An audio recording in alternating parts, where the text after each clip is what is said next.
Hi అండి, కుమారి fashion వంటకాల ఛానల్కి స్వాగతం. అందరూ బాగున్నారా? అందరం బాగోవాలని హనుమంతుడిని ప్రార్థిస్తున్నాను.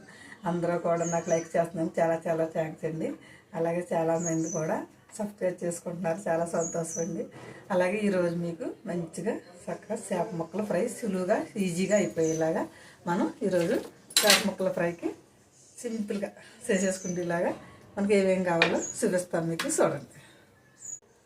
ఇదిగోండి చేప ముక్కలు, అలాగే ఒక 3 స్పూన్లు నూనె, ఒక 4 స్పూన్లు 2 స్పూన్లు ఏంటంటే మసాలా అన్నమాట. నేను ఇవన్నీ జీలకర్ర, అలాగే లాలిక్కాయలు, లాంగమొక్కలు, దాల్చిన చెక్క, అలాగే ధనియాలు ఎంత కదండి, ఒక్కొక్క అర స్పూను. మనం ఎందుకంటే తక్కువ కదా, 4 ముక్కలు చేస్తున్నాను నేను కాబట్టి ధనియాలు, కొంచెం మిరియాలు, కొద్దిగా సోంపు, ఇవన్నీ కలిపి నేను పేస్ట్ చేసి పెట్టాను. కొంచెం చిన్న 2 ఎల్లుల్లిపాయ రేకలు, చిన్నది ఒక అరంగులు ఏమంటారు దాన్ని, సారీ అండి, అల్లం ముక్క చెప్తూ మర్చిపోతున్నాను. కొద్దిగా కొత్తిమీర, కరివేపాకు, ఒక ఎండుమిరపకాయ, కొంచెం కొత్తిమీర. ఓకే అండి, రెడీ చేసేసుకుందాం. ఈసారి తయారు చేసే విధానం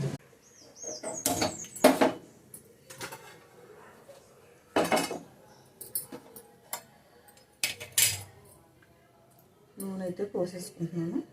కొద్దిగా నూనె కాగనిద్దాం. కొత్తిమీర, కరివేపాకు, ఎండుమిరపకాయ వేసాను. ఇప్పుడు మనకి అది వేసింది కదా, చేప ముక్కలకి ఉప్పు, కారం, పసుపు పెట్టి ఉండొచ్చాను నేను ఒక అరగంట.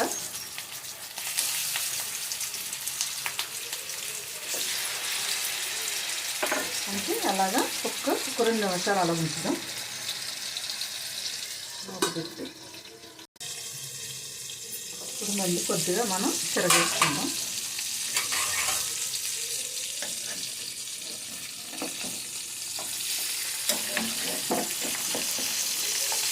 అన్నీ ఇవి కూడా అలా తిరగేసుకుందాం.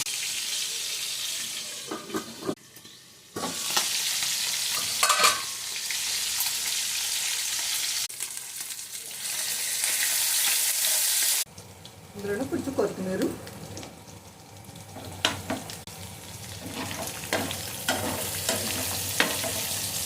మనకైతే ఫ్రై అయితే రెడీ అయిపోయిందండి. ఇలా మనం అంతా కలిపేసుకున్నాం కదా, అటు ఇటును ఇంకా చక్కగా బాగుంటుంది. ఇదిగోనండి, ఫ్రై అయితే రెడీ అయిపోయింది. మనకి ఉల్లిపాయ ముక్కలు, అలాగే ఒక నిమ్మకాయ చెక్క పిండుకొని తినేటప్పుడు మంచిగా బాగుంటుందో. నేను కూడా ఒక ముక్క వేసుకుని చూస్తాను. ఇదిగోండి,